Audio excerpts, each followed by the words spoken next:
Polda Jabar tetapkan 2 tersangka kasus korupsi pembangunan Jalan Lingkar Timur Kuningan.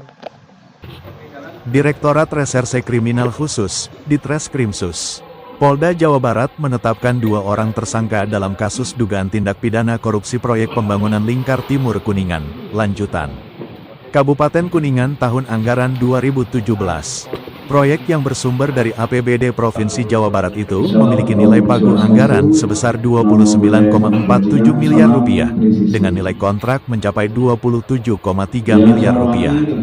Kabid Humas Polda Jabar Kombes Pol Hendra Rohmawan SIK, MH mengatakan bahwa pekerjaan tersebut dilaksanakan oleh PT Mulyagiri berdasarkan surat perjanjian dengan pejabat pembuat komitmen, PPK, berinisial AK, namun dalam pelaksanaannya, proyek tersebut dialihkan sepenuhnya kepada BG, sebagaimana tertuang dalam surat kesepakatan bersama antara MRF, Alem, Direktur Utama PT Mulyagiri, dengan BG yang didaftarkan di hadapan notaris.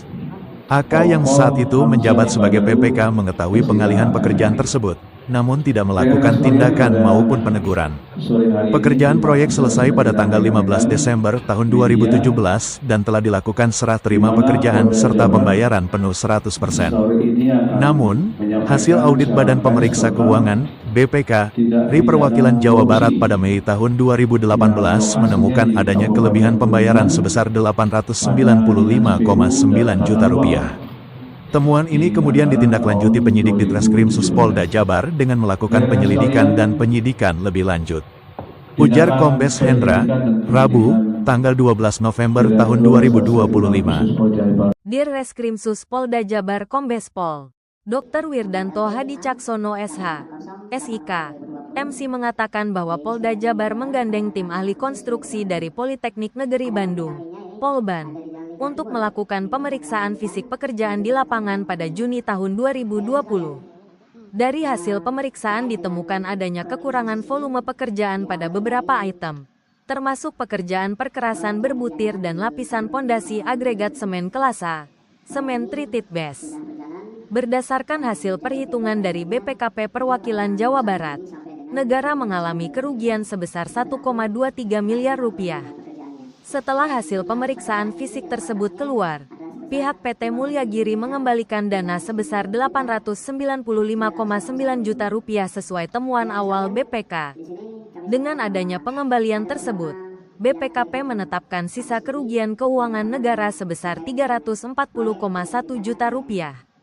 Dalam kasus ini, penyidik telah memeriksa 37 saksi untuk berkas perkara tersangka BG dan 36 saksi untuk berkas tersangka AK, serta 6 orang saksi ahli. Barang bukti yang disita diantaranya uang tunai sebesar 250 juta rupiah, dokumen perencanaan dan pelelangan proyek, dokumen kontrak kerja, dokumen pembayaran, serta laporan hasil pemeriksaan dari BPK, Polban dan BPKP. Kabid Humas Polda Jabar Kombes Pol Hendra Rohmawan mengatakan bahwa penetapan 2 tersangka ini merupakan hasil kerja panjang penyidik Ditreskrimsus dalam mengungkap adanya dugaan penyimpangan dalam proyek pembangunan infrastruktur tersebut.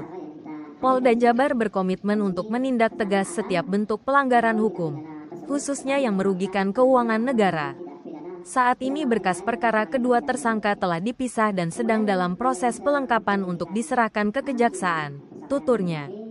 Atas perbuatannya, kedua tersangka dijerat dengan pasal 2 ayat 1, pasal 3, dan pasal 18 Undang-Undang Nomor 31 Tahun 1999 sebagaimana diubah dengan Undang-Undang Nomor 20 Tahun 2001 tentang Pemberantasan Tindak Pidana Korupsi JO Pasal 55 ayat 1, pertama KUHP.